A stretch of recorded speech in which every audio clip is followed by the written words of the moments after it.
It is Rainstorm checking in, and we are going to be talking about the 10th house in astrology today. Before we get this video started, I hope everybody's doing well. I hope everybody's doing great. What it is, what's up? Okay, welcome to my humble abode. For those of y'all that's checking in for the first time, and some of my people that's returning, of course, what it is, what's up? It's Rainstorm, aka Crew, aka Rainstorm checking in. If you are here to transform, then you come to the right place. Well, first and foremost, then make sure that you like, share, and subscribe this video so it can get out to who it needs to. Okay, happy full moon for those of y'all coming in. I hope the Gemini full moon is treating you well. And also too, make sure you comment down below. Let me know what's going on in that 10th house. What's going on in the 10th house? What you want? Say hello to Amy. What's up, girl? You just want some attention, so you keep me warm.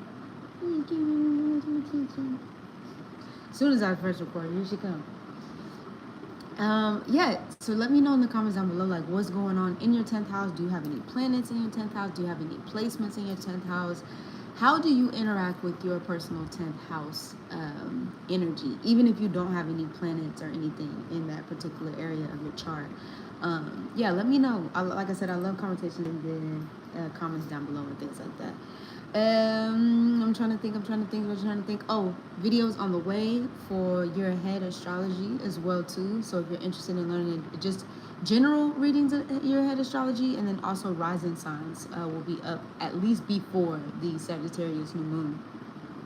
But let's get right up into it, okay? And then personal readings also too down below on the link. We're talking today. We're gonna be talking today a little bit about. Okay, let me set you up here. I got a little different type of setup today. I'm about to be on the desk. Oh, wait a minute, hold on.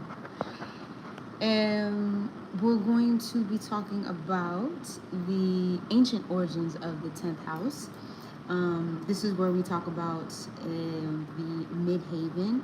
This is where usually your midhaven is located. It can be located in other places, but usually this is where the MC, medium, Koli, or the MC is also here. And when we talk about classic or Hellenistic astrology, you can see this here. Okay, so this is one of the most powerful angles, at least one of the other three, which would be the first house, the fourth house, and the seventh house, which would be considered as the angular houses in the chart in astrology. Okay, so this is the top of the top, right? You know, and we see this also too is where ancient astrologers that say that, you know, the MC is where peak visibility is at. You know, now I know a lot of times we do hear this as your purpose, but I like to think of our purpose as just us. We are the purpose. We are the life. I think this is, if anything, this is your essential calling, you know, the legacy that you're leaving behind here, right? But in ancient astrology, you would see this being power, status, being seen, social rank, specifically in Western astrology, legacy, in your public role, okay? Naturally, in modern astrology, it's ruled by Capricorn or Saturnian Saturn energy, right? And Saturn energy, for those of y'all that know, y'all know, Saturn energy is not for the weak, okay? It will build you up and break you down, mold you.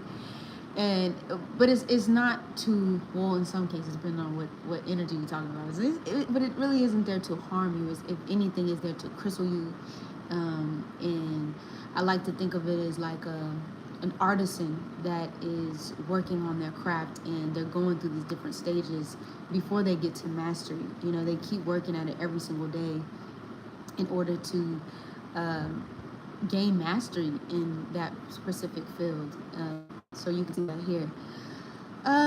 But originally the houses did not have sign rulers. You know, it had its own meaning, which we would see the praxis, which is one's actions, the kelis, which is fame and reputation, and the kuriotis, which is the mastery authority, right? So you can see this, that was associated with kings and queens, your majesties, your magistress.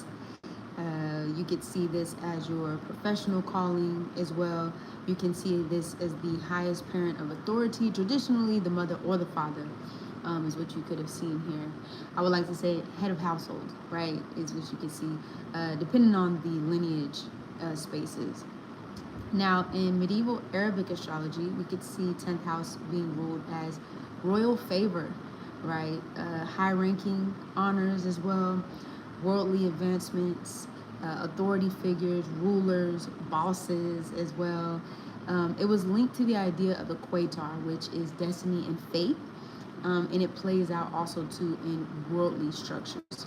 So strong 10th house, when you have strong aspects or placements within your 10th house, you could see this person would have support from rule of visible destiny, a higher calling, if you will, to do different things within the family and the lineage and the line. Wait, let me see.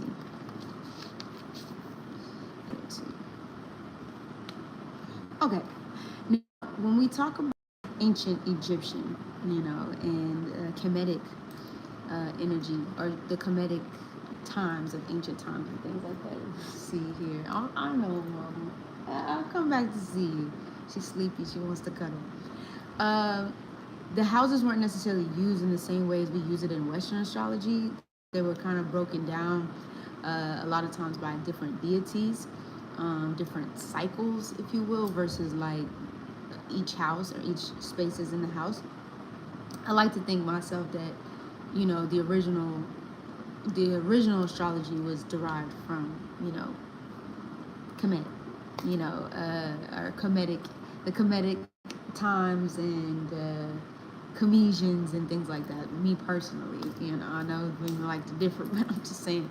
So we have the Ka, which is vital essence or energy, vitality, and this has to do with one's public deeds as well.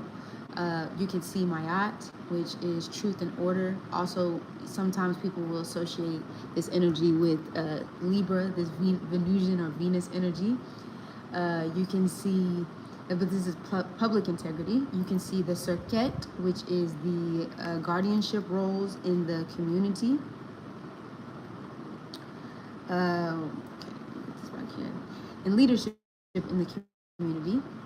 And this is viewed where the soul mission meets communal responsibility. Okay, so it wasn't just about right. This is about the yes, baby girl. Come on, lay down. Lay right here, Papa. Come on. I'm ready to go to sleep. This wasn't just about the soul journey. This was about the community, your communal. Basically having a higher purpose beyond yourself is what you can see here. Now in Vedic astrology, what you'll see 10th house is karma, which is action, duty, life, purpose. Here you can see your public reputation here as well too. You can also see authority, fame, and you can also see governments and power, which usually is Saturnian energy, and we see like rules ones in general, I should. Now, if you had a strong 10th house lord, this was considered a major indicator of career destiny. If you had a strong 10th house, this person is meant to be seen, lead, or serve publicly, okay, openly and publicly. Now, when we look into Chinese astrology, or an Eastern tradition specifically, this was not necessarily house. This was more of like different. It's interesting, like looking into the house system and then looking into other spaces that don't necessarily practice the house system and how they deem what goes where. It makes me want to, like, these are little pieces of exploration, but it makes me want to explore deeper into these other modes of astrology beyond even Vedic astrology, to see like how those things, or how these all things connected to what we see now in like Western astrology, because of course that was pulled from other spaces. I just realized that's crazy. I put my glove on. Okay, so we see Chinese astrology, the 10th house is the heavenly stem when it's associated with achievement and structure. You can see a career path in the palace, in Ziwei Zushu,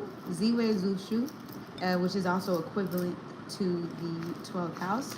10th house, is the focus on one's virtue, discipline, and creates a public outcome. Hey, you leaving? Come here. Okay, girl. You're just fussy. So this is a little bit what you can see when we talk about ancient astrology from a historical context here. But we want to get into the root work of astrology, right? Or spiritual 10th house, right? If we look into the medicine and things of the 10th house, we can see 10th house usually had to do with the village, right? That your tribe that you come from, right? I like represent, you know what I mean? What, like, how you publicly seen. So, especially these past 2 weeks about naming ceremonies, right? Specifically here in Africa, and I'm sure in other places. Yes, baby girl. Go ahead. Go ahead and jump. Go ahead. You want me to open it for you? Okay, let me open it for her. Naming ceremonies specifically that had to do with like family lineages and family lines, you know, so being named after mothers, grandmothers, father figures, things like that. No. You do it any other time. Oh, look at you. Just want attention. She knew I was recording. She came in as soon as I touched that record button on.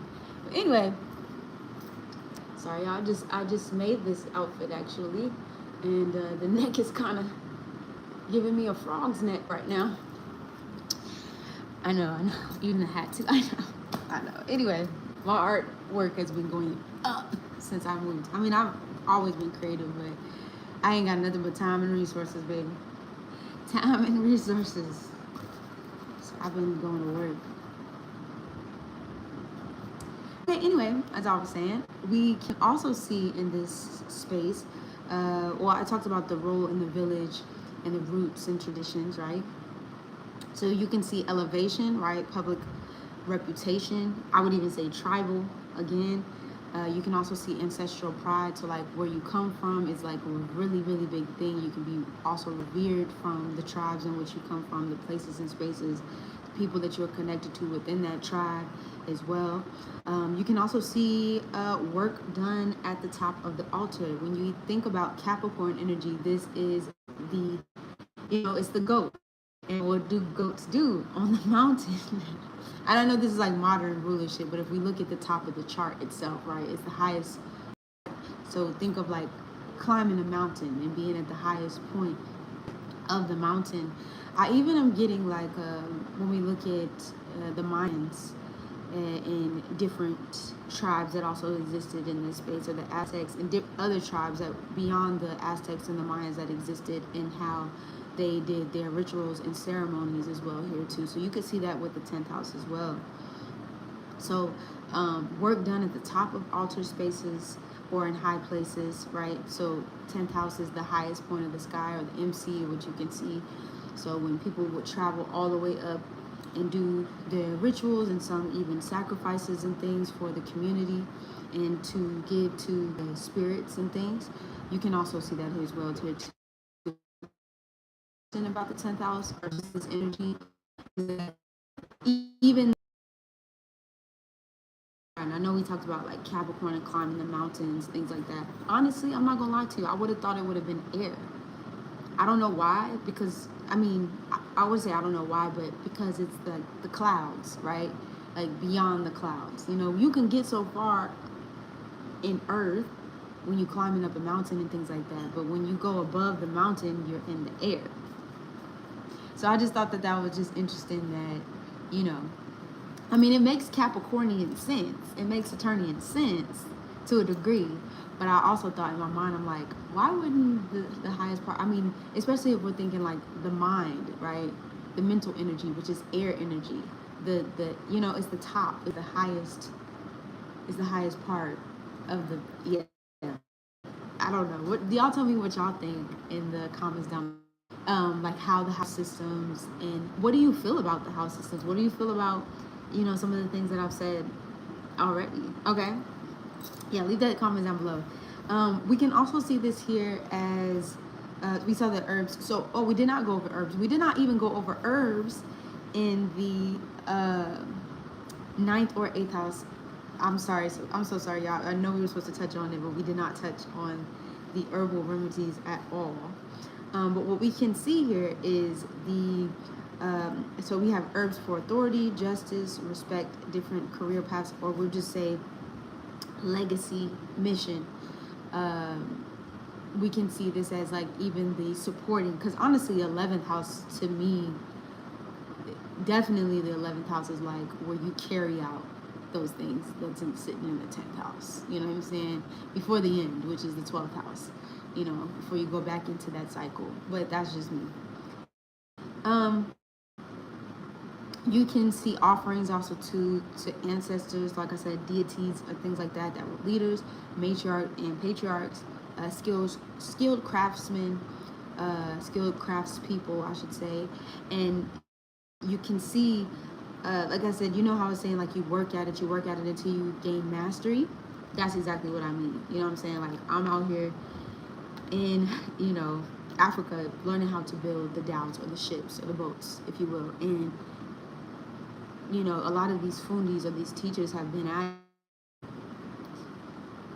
since they were yay high, like children, right? They watched their fathers do this work, and now they're also doing this work. I've seen generations, right, of fundis, teachers who have been building, right, or even pastoralists or people who tend to the land that have been doing it since they were kids, and then that skill gets passed off, and you could see that. And honestly, I oftentimes wonder about their chart, and if their chart is very similar to the previous generation that came previously before.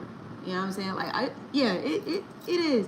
And tell me in the comments down below if y'all have like a skill or a trade or something that's been passed down within your bloodline. Like, is it been something that was passed down from like your mother or your father or somebody in the family that continues today? And it's not necessarily about a career, family, business, but I mean like a skill, like a any kind of skill, any kind of gift, any kind of ability that was maybe passed down. Is some of y'all that's watching this channel, are y'all in like the regal royal, what I'm saying? Like, what's going down? And it doesn't have to be that, but I mean, if that is something that has been passed down in the family or something that has been passed down in the family, please let me know in the comments down below. I would love to hear more. Now, rootwork, herbal plants and things. By the way, y'all, I just started my garden. I didn't start my garden. I started the seedlings before, but I just moved my plants in the garden and they didn't die this time. I'm in a new space now, but they did not die. They're still alive, y'all. So I'm excited. But anyway, the rootwork herbal plants, we can see High John, which usually has to do with masculine energy, power, mastery. The Queen Elizabeth root, which is feminine power and dignity as well here too. We have the vetiver, which is the status. And we also have bay leaves can be used, I feel like, every single time when we're talking about doing work, right? For talking, especially when you are doing declaring in your work as well. We can see fame, public success. Also, you can use cedar as well, so legacy, ancestral protection, big moves, and frankincense as well. You can see frankincense and myrrh, which is like honestly one of my favorites beyond oud. It's one of my absolute favorites. If anybody ever wants to send me oud, please hit me up. You feel me? This could be oud smoke, incense. This could be oud oil. Please call me, okay? And I'll give you a location, but I will give you somewhere to send it so I can pick it up, okay? But you can also see royal lineage and public elevation as well, too, for the frankincense and myrrh. Now, some of the rituals that you can also see during this time is, right, I like to think of and what it touches, which is the crown chakra. We can even see public dedication rituals here, right? Public rituals, not closed rituals. Closed rituals you can see in the 8th house. Public rituals you can see in the 10th house. Especially when somebody, I feel like this is a 8th, 10th, 12th house thing. Especially like when somebody's buried, like funeral rites and things, definitely 8th house. But also like if you're doing like a public burial, things like that, you can definitely see it in the 10th house as well here too. Career or purpose road opening as well. You can also see ancestral crown elevation, right, for generation. I like to look at this as like when, let's say for somebody passes over, right, when somebody passes over in the lineage and the next kin in line, right, or the next in line, that person would take either it's a physical crown or it's like an ancestral crown, like that lineage is passing down to the next generation within the family line. So whoever passes that is now inherited specifically by the next in line. And this doesn't necessarily just have to be physical things, right? This can be ancestral gifts, right? This can be grimoires and things that have been passed down from generation to generation. It's like, okay, you can get that. But it also could be very physical as well, too. I mean, it's Earth. I mean, modern astrology, Earth, right?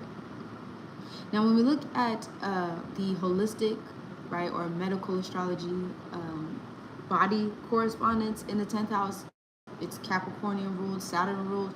We can see the bones, the knees, the teeth, the skin, and we can also look at Libra as the skin, connective tissue, the joints and spine stability, structural integrity, right? So when we see elders like hunched over in the back, when you have joint issues, when you're dropping it like it was hot in the 99, 2000 and beyond, maybe till 2014, 2015, and probably still dropping it like it's hot, and the knees don't work as much as they used to anymore. Yeah, that. We see you. Okay. Okay, right? Especially if you come from a bloodline that, I know y'all, we used to be in that club, okay? I'm not saying I don't be, but it ain't much as I used to be. We used to be in that club, dropping like it's hot. The music was musicking, okay? You know what I'm saying? So you definitely was seeing that in the club, all right? So this is some of the things that you can see with this particular energy in the 10th house, as far as like the body, the physical body. Now, when we see the holistic medical themes that kind of play out in this energy, you could see like structural health, your posture. Do you sit up when you are, do you sit up when you are speaking, or do you slouch over? And that also goes back into that spine energy here as well too. Joint supports, right? Are your knees or your joints supported? You know what I'm saying? Are they oiled? Are they dry? Do they need a little bit of, you know what I'm saying, a little bit of feng shui on the joints?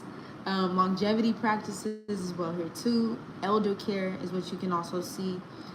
Discipline also too. I would like never say, instead of discipline, we'll say devotion through physical care, right, and routines.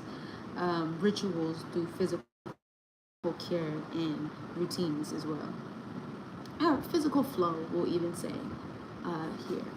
You can also see slow but foundational rebuilding of the physical body as well in the 10th house, or at least in these themes specifically that relate to the physical body.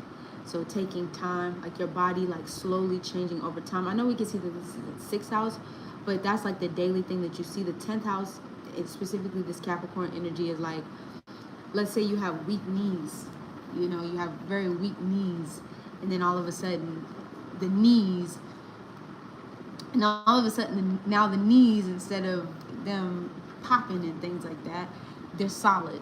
You can bend the knees, right? You ain't struggling to walk here with this, but it starts in that 6th house. You can also see there's some allies here for the herbetry, and not just the weediana. We can see comfrey, which is helpful for the bones. We can see horsetail, silica, which is like for bone strength. I would even say bone marrow was also another one that's really good. Bone marrow. bone marrow, uh, bone things that are good for like I would even say like old chicken bones. You know, you put it in the soup and things like that could be really good, and basically giving you the nutrients that you need for your actual bones itself. Black seed oil as well. And black seed oil is not only good for the bones, it is very good for the bones, especially healing the bones, but it's very good for the skin. Black seed oil is so good for the skin. I love using black seed oil. I actually need to get some more black seed oil because, baby, it smells so good as well too. Ginger, which is warming Saturnian medicine as well here too. It's very spicy, but it also helps the energy, cleanse the skin, cleanse the bones, helps with like different ailments and illnesses that you might have. It can even be I like to call it like a basically it helps keeps the sickness, it can help keep the sickness away when you regularly, especially when you regularly drink ginger and things, because it literally is like a osmosis Jones spice through the body, and it just like hits every place, and it's like okay, I've been cleared. You can also see the ashwagandha, which is strength and endurance as well here. So the 10th house is an initiatory, like much like the 8th house, but it initiates you into mastery, public reputation, responsibility, execution, building something foundational, okay, that actually lasts for generations and generations to come. It's a public role that really speaks to your soul's journey here in this particular lifetime as well, and also the ancestral lineage that you are leaving when you pass on to the next journey. Showing your field of work as well, or life's work, life's mission, purposeful work. I want to say this. And when we say career, in modern astrology, it's really, to me, the calling that you get, like the call over your life, right? To build something structural, which is Saturnian energy, Capricorn energy, to be able to outlast generations. And like I said, not just physically, but spiritually, emotionally, I know people would disagree. It's like, well, Capricorn, no, Capricorn too, okay? So this is what we could see specifically with the origins and also root work of the 10th house. Now, in the next video, we're going to get into the zodiac signs through the 10th house. So y'all just want to make sure y'all check it out. If you haven't already, again, make sure you like, share, subscribe, and comment down below. And also subscribe to the SUBSTACK so you know when we dropping it in like it's hot. Now, I haven't been going live because, again, we on 2 different time zones. But the internet is about to be moving closer to the place that I stand. And so I'll be able to jump on live again with y'all because I miss y'all. I miss doing the lives and things like that. So as soon as the video, or as soon as the stuff is installed closer to the place, I'll definitely be back going live. I don't know if it'll be weekly lives, but I'll definitely check in with y'all to let y'all know. I'm thinking about doing like new moons, like around the new moon energies and things like that, and maybe even sometimes around the full moon, like before the full moon. It ain't just kind of checking with y'all and see what's up and things like that. So y'all already know what it is. It's a rainstorm, checking in, checking out, without a doubt. I'll see y'all on the next one. Deuces.